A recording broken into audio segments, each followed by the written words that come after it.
जय श्री राम। आइए चलते हैं हम आपको फिर पुनः प्रभु श्री राम के रामचरितमानस के अयोध्या कांड में, जिसको सुनने और पढ़ने मात्र से ही हमारा आपका कल्याण हो जाएगा। क्योंकि देखा जाए तो कलयुग में सिर्फ नाम का ही आधार रह जाएगा, क्योंकि ये कलयुग ऐसा युग है कि इस युग में व्यस्तता इतनी ज़्यादा बढ़ जाएगी कि इंसान की कदर करना बंद कर देगा। उसके बाद देखा जाए तो धर्म का धीरे धीरे लोप होता चला जाएगा और कुकर्म और अधर्म चरम सीमा पर बढ़ता चला जाएगा। तो अगर बचाना चाहे तो इंसान उसको बचा सकता है।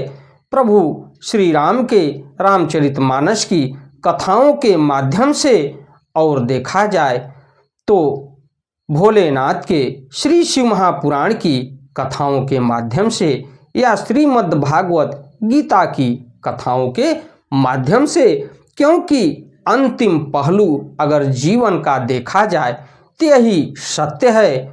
और उसके बाद जितना कर्म हम आप करते हैं तो अच्छे कर्म करने का प्रयास किया जाए, बुरे कर्म को छोड़ा जाए। इसी से हमारा धर्म आगे बढ़ेगा। और रामचरितमानस को अगर देखा जाए तो रामचरितमानस की सबसे बड़ी विशेषता ये है कि इस पुस्तक का या इस कथा का जो व्यक्ति अध्ययन कर लेगा तो वो व्यक्ति अपने मोक्ष को तो प्राप्त भी होगा, इसमें संशय नहीं है, लेकिन वो मर्यादा पुरुषोत्तम बन जाएगा। क्योंकि इसमें पारिवारिक और भाईचारे का और सामाजिक संबंधों का विवेचन किया गया है। और जैसे भी देखा जाए तो धर्म को बचाने के लिए प्रभु श्री राम का त्रेता युग में अवतार हुआ, क्योंकि धरती का संतुलन बिगड़ा और उस संतुलन को बनाए रखने के लिए प्रभु का जन्म मानव रूप में हुआ, जो कि 2 अक्षर के नाम से हम आप जानते हैं। और यही कारण है कि प्रभु श्री राम का नाम ही सत्य है और अंतिम समय में यही हमारे आपके जीवन के लिए मोक्ष बन जाता है।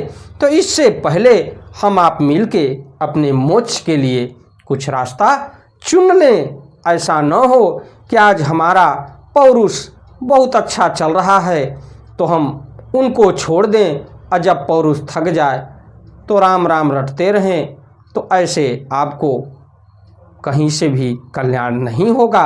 अगर आप अपना कल्याण चाहते हैं और अपने परिवार का कल्याण चाहते हैं, संसार का कल्याण चाहते हैं, तो शुरू से ही राम नाम का जप करिए और आपके पूरे परिवार का कल्याण हो। तो आइए चलते हैं हम आपको प्रभु श्री राम के रामचरितमानस के अयोध्या कांड में ओम श्री जानकी वल्लभो विजयते। इससे पहले विघ्नों को हरने वाले भगवान गणेश और विद्या की प्रदानी माँ सरस्वती के चरणों में शीश नवाते हुए विनम्र निवेदन करूंगा कि हमारे देश संसार में जहां भी प्रभु श्री राम के रामचरितमानस की कथा हो रही हो उसे संपन्न करने में अपना पूर्ण योगदान दें। उसके साथ साथ हमारे ऊपर भी अपनी कृपा बनाए रखें कि मैं अपने मुखार बिंदु से प्रभु श्री राम के जो भी राम भक्त प्रेमी हैं उनके तक इस कथा को पहुँचाने का पूर्ण प्रयास करूँ। तो आइए चलते हैं हम आपको प्रभु श्री राम के रामचरितमानस के अयोध्या कांड में। जलद जन्म भरी सूरत बिसराऊ, जाचत जल पवि पाहन डारऊ, चातकु रटनी घटे घट जाई, बढ़े प्रेम सब भांति भलाई, मेघ चाहे जन्म भर चातक की सुध भूला दे, और जल मांगने पर वह चाहे वज्र और पत्थर ओले ही गिरावे, पर चातक की रटन घटने से तो उसकी बात ही घट जाएगी, प्रतिष्ठा ही नष्ट हो जाएगी, उसकी तो प्रेम बढ़ने में ही सब तरह से भलाई है। तो गोस्वामी तुलसीदास जी ने कितनी अच्छी बात लिखी कि प्रतिष्ठा ही नष्ट हो जाएगी तो उसकी तो प्रेम बढ़ने में ही सब तरह से भलाई है। तो ऐसा न हो, जहाँ तक हो सके प्रभु श्री राम के श्री चरणों में हम आप प्रेम बढ़ाएं और लगाएं। कन कहीं बान चढ़ाई जिमि दाहे, तिमि प्रियतम पद नेम निबाहे। भरत बचन सुनि माझ त्रिवेणी, भई मृदु बानी सुमंगल देनी। तो देखा जाए तो जैसे तपाने से सोने पर आब चमक आ जाती है, वैसे ही प्रियतमा के चरणों में प्रेम का नियम निभाने से प्रेमी सेवक का गौरव बढ़ जाता है। भरत जी के वचन सुनकर बीच त्रिवेणी में से सुंदर मंगल देने वाली कोमल वाणी हुई। तो देखिए कि प्रभु श्री राम से उनके छोटे भ्राता मिलने जा रहे हैं और उसी बीच भरत जी को त्रिवेणी में से एक सुंदर मंगल देने वाली कोमल वाणी आई और उस आवाज को भैया भरत सुने। तात भरत तुम सब विधि साधु, राम चरण अनुराग अगाधु। बादि गलानि करहु मन माही, तुम सम राम ही को प्रिय नाही। तो देखा जाए तो त्रिवेणी में से सुंदर मंगल देने वाली कोमल वाणी हुई कि आप यानी भरत भैया के लिए कि आप झूठे ही किसी प्रकार का संदेह मन में कर रहे हैं। प्रभु श्री राम के हृदय में आज भी आप बसे हैं और उतना ही प्रेम आपसे प्रभु श्री राम करते हैं। तो हे तात भरत, तुम सब प्रकार से साधु हो, श्री रामचंद्र जी के चरणों में तुम्हारा अथाह प्रेम है। तुम व्यर्थ ही मन में ग्लानि कर रहे हो, श्री रामचंद्र जी को तुम्हारे समान प्रिय कोई नहीं है। ये जो है कि देखा जाए तो त्रिवेणी में से सुंदर मंगल वाणी से इस हिसाब से बोला गया भैया भरत के लिए। तन पुल केव हिय हर्ष सुनि, बेनि बचन अनुकूल। भरत धन्य कही धन्य सुर, हर्षित बरस ही फूल। इतनी बाड़ी सुनने के बाद भैया भरत का हृदय गदगद हो गया और फूले नहीं समा रहे थे कि सच्चे मन से प्रभु हमारे लिए सोचते हैं और उनके हृदय में मैं हूँ। इतनी उनके अंदर सांत्वना हुई इस वाणी सुनने मात्र से, जो त्रिवेणी में से मंगल वाणी निकली। त्रिवेणी जी के अनुकूल वचन सुनकर भरत जी का शरीर पुलकित हो गया, हृदय में हर्ष छा गया। भरत जी धन्य हैं कहकर देवता हर्षित होकर फूल बरसाने लगे, वो भी त्रिवेणी नदी और भैया भरत के ऊपर। प्रमुदित तीरथ राज निवासी, बैखानस बटु गृह उदासी। कहीं परस्पर मिली 10 पाँचा, भरत स्नेहु शील सुचिन साचा। तीर्थराज प्रयाग में रहने वाले वानप्रस्थ ब्रह्मचारी गृहस्थ और उदासीन सन्यासी सब बहुत ही आनंदित हैं और 10-5 मिलकर आपस में कहते हैं कि भरत जी का प्रेम और शील पवित्र और सच्चा है और इनका हृदय कोमल है भैया भरत का, जो कि प्रभु श्री राम के हृदय में ये सदैव बसते हैं। इसके लिए 10, 5, 20 जो भी नगरवासी थे वो आपस में इतनी बातें कर रहे हैं। सुनत राम गुण ग्राम सुहाए, भरद्वाज मुनि बर पही आए। दंड प्रणाम करत मुनि देखे, मूर्ति मंत भाग्य निज लेखे। श्री रामचंद्र जी के सुंदर गुण समूहों को सुनते हुए वे मुनि श्रेष्ठ भरद्वाज जी के पास आए।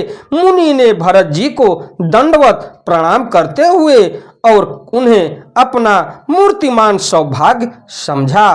तो देखिए भैया भरत देखा जाए तो भरद्वाज मुनि के आश्रम आए और उनसे अपनी व्यथा सुनाते हुए उनके चरणों की वंदना किए। उसके पश्चात दंडवत प्रणाम करके मूर्तिमान सौभाग्य समझा और भरत जी कह रहे हैं कि मुनि आपके दर्शन से मैं धन्य धन्य हो गया। ये भरद्वाज मुनि से कह रहे हैं। धाई उठाई लाई उर्लीन है, दिन आशीष कृतारथ कीन है। आसन दीन नाई सिर बैठे, चहत सकुच गृह जन भजी बैठे। उन्होंने दौड़कर भरत जी को उठाकर हृदय से लगा लिया और आशीर्वाद देकर कृतार्थ किया। मुनि ने उन्हें आसन दिया। वे सिर नवाकर इस तरह बैठे मानो भागकर संकोच के घर में घुस जाना चाहते हैं। ये भरत भैया का हृदय है कि उनके लिए देखा जाए तो भरद्वाज मुनि ने हृदय से लगाते हुए उनको आसन दिए और अपने पास बैठाए। मुनि पूछब कछु यह बड़ सोचू, बोले ऋषि लखि सीलु सकोचू। सुनहु भरत हम सब सुधि पाई, विधि कर तब पर किछु न बसाई। उनके मन में यह बड़ा सोच है कि मुनि कुछ पूछेंगे तो मैं क्या उत्तर दूंगा। ये भरत भैया सोच रहे हैं कि मुनिवर अगर हमसे कुछ पूछेंगे तो मैं उनके प्रश्नों का उत्तर किस हिसाब से दूंगा और क्या कहूंगा।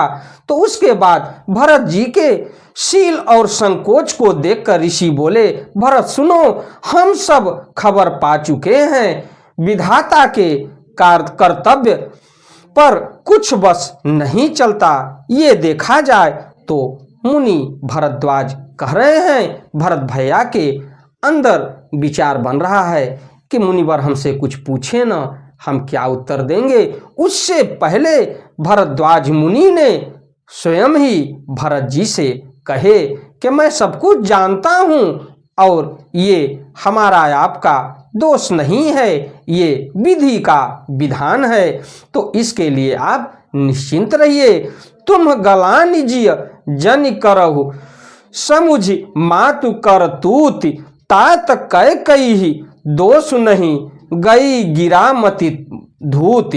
तो देखा जाए तो ये मुनिवर भरद्वाज ने कहा कि आपके माता कैकेयी का भी दोष नहीं है। माता की करतूतों को समझकर याद करके तुम हृदय में ग्लानि मत करो। हे तात, कैकेयी का कोई दोष नहीं है, उसकी बुद्धि तो सरस्वती बिगाड़ गई थी। तो देखा जाए तो इस रोल में यानी धरती का संतुलन बिगड़ रहा था, उसकी संतुलन को बनाए रखने के लिए माता कैकेयी को अगर कहीं से कुबुद्धि उत्पन्न हुई तो उसमें माता सरस्वती का भी योगदान था। तो देखा जाए तो गोस्वामी तुलसीदास जी ने कितनी अच्छी बात लिखी कि उसकी बुद्धि तो सरस्वती बिगाड़ गई थी। यह कहत भल कहीं न को, लोक वेद बुध सम्मत दो। तात तुम्हार विमल जसु गाई, पाई ही लोक वेद बड़ाई। यह कहते भी कोई भला न कहेगा, क्योंकि लोक और वेद दोनों ही विद्वानों को मान्य है। किंतु हे तात, तुम्हारा निर्मल यश गाकर तो लोक और वेद दोनों बड़ाई पावेंगे। तो देखिए महर्षि ने कितनी ऊंची बात भैया भरत को समझाया और कहा कि आपके माता कैकेयी का भी दोष नहीं है। इसके लिए तो देखा जाए तो उनकी बुद्धि तो सरस्वती ही बिगाड़ गई। तो इसके लिए आप संकोच या किसी भी प्रकार का अपने हृदय में ग्लानि न रखिए, क्योंकि वेद और विद्वान जो भी होंगे कलंक तो मिलेगा, लेकिन वेद और वेदांतों के हिसाब से देखा जाए तो तुम्हारा निर्मल यश यानी भरत भैया का गाकर तो लोक और वेद दोनों ही बड़ाई पावेंगे। लोक वेद सम्मत सब कहई, जहि पितु देई राज सो लहई। राउ सत्य व्रत तुम्हें बोलाई, देत राज सुख धर्म बढ़ाई। यह लोक और वेद दोनों को मान्य है और सब यही कहते हैं कि पिता उसको राज्य दे वही पाता है। राजा सत्यव्रती थे, तुमको बुलाकर राज देते तो सुख मिलता, धर्म रहता और बड़ाई होती। तो देखिए ये कितनी बड़ी बात महर्षि ने कहा कि भरद्वाज मुनिवर द्वारा कि अगर पिता आपको सत्यव्रत पर थे और आपको राज्य देते और बड़ाई भी होती, लेकिन ऐसा विधि का विधान नहीं था। राम गवन बन अनरथ मूला, जो सुनि सकल विश्व भय सूला। शोभावी बस रानी आयानी, करि कुचाल अंतहु पछितानी। सारे अनर्थ की जड़ तो श्री रामचंद्र जी का वनगमन है, जिसे सुनकर समस्त संसार को पीड़ा हुई। वह श्री राम का वनगमन भी भावी वश हुआ। बे समझ रानी तो भावी वश कुचाल करके अंत में पछताई। तो देखा जाए तो भरद्वाज मुनि ने भी समझाया कि सब कुछ तो ठीक था, लेकिन प्रभु का वन में जाना ये कष्टदायक था, और इसके लिए आपके माता जी को भी पश्चाताप हो रहा है। तहु तुम्हार अलप अपराधु, कहे सो अधम आयान असाधु। करते हो राजू तो तुम ही न दोषु, राम ही होत सुनत संतोषु। उसमें भी तुम्हारा कोई तनिक सा भी अपराध कहे तो वह अधम अज्ञानी और असाधु है। यदि तुम राज्य करते तो भी तुम्हें दोष न होता, सुनकर श्री रामचंद्र जी को भी संतोष ही होता। ये मुनिवर कह रहे हैं भरद्वाज मुनि कि अगर आप राज्य भी करते तब पर भी किसी को कष्ट नहीं होता और प्रभु को भी अत्यंत खुशी होती। देखिए कितनी ऊंची बात गोस्वामी तुलसीदास जी ने प्रभु श्री राम के रामचरितमानस में लिख दिया। लेकिन भैया भरत का हृदय, जो आपसे मैं पहले भी बताया था कि तीनों युगों को ये चौथा युग चल रहा है, कलयुग। भरत जैसा भाई न किसी युग में हुए हैं न किसी युग में होंगे कि इतना बड़ा राजपाट छोड़ने के बाद भी मिला। लेकिन प्रभु के चरणों में रहने वाले भरत कभी इस चीज को नहीं सोचे, और जब तक वो मिल नहीं लेंगे तब तक उनके मन को शांति नहीं मिलेगी।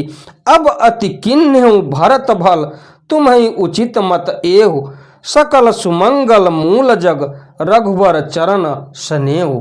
हे भरत, अब तो तुमने बहुत ही अच्छा किया, यही मत तुम्हारे लिए उचित था। श्री रामचंद्र जी के चरणों में प्रेम होना ही संसार में समस्त सुंदर मंगलों का मूल है। तो देखिए कि गोस्वामी तुलसीदास जी ने कितनी अच्छी बात प्रभु श्री राम के रामचरितमानस में लिखी कि मुनि ने भी, भरद्वाज मुनि ने भी ये कह दिया कि अगर संसार का हमारा आपका कल्याण होगा तो प्रभु के श्री चरणों में ही प्रेम है और वहीं से कल्याण होगा। तो चरणों में प्रेम होना ही संसार में समस्त सुंदर मंगल मूल है। तो इसी के साथ मैं अपनी वाणी को विराम देते हुए आपसे विदा लेता हूँ। हमारी वीडियो, हमारी कथा आपको अच्छी लगे तो वीडियो को लाइक करिए, शेयर करिए, चैनल को सब्सक्राइब करिए, बेल आइकन दबाना न भूलिए, जिससे हमारी कोई भी धार्मिक वीडियो आप तक शीघ्र पहुँचे और आप अपने जीवन को सफल बनाएं हमारी वीडियो के माध्यम से, क्योंकि हम आपके जीवन को सफल बनाने का पूर्ण प्रयास करूंगा अपनी वीडियो के माध्यम से, और आपको अच्छी जानकारी दूंगा कि आप अंधविश्वास से दूर होते हुए जो वीडियो में अगर आपको मिलेगा वो 100% आपके जीवन के लिए मंगलकारी सिद्ध हो जाएगा। तो अंधविश्वास से दूर रहते हुए आप जैसे भी हो धर्म को बचाने का पूर्ण प्रयास करिए। इसी के साथ मैं अपनी वाणी को विराम देते हुए आपको कल फिर मिलूंगा रामचरितमानस के अयोध्या कांड की कथा को लेके, और मैं पूरी कथा आप तक पहुंचाने का पूर्ण प्रयास करूंगा उत्तर कांड तक, क्योंकि बाल कांड से मैं शुरू किया, अयोध्या कांड में मैं पहुंच गया। और आप हमारी कथा को सुनिए और अपने पुण्य के भागी बनिए। धन्यवाद।